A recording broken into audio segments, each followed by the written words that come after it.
One of the joys of gardening here in the South is filling our landscapes with plants that have bold, colorful blooms. Today on Southern Gardening, let's take a look at a few standouts that bring excitement to our gardens.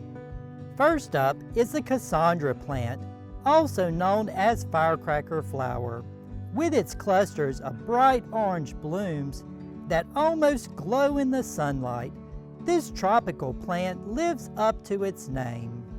The flowers are arranged in a pinwheel shape, layered like a tiny bouquet, and they bloom continuously when given warmth and moisture.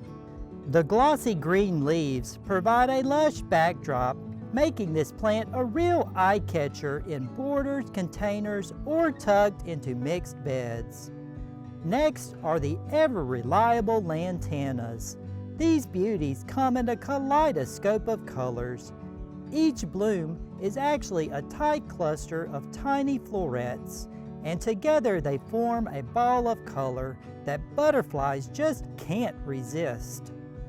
Lantanas love our southern heat and sunshine, and once established, they handle drought with ease.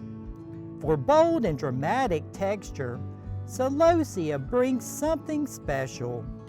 Plume celosia, with its feathery spires of red and pink, adds height, texture, and plenty of drama to flower beds and containers. And finally, for a late season show, Lespedeza bicolor, also called bush clover, puts on a spectacular display.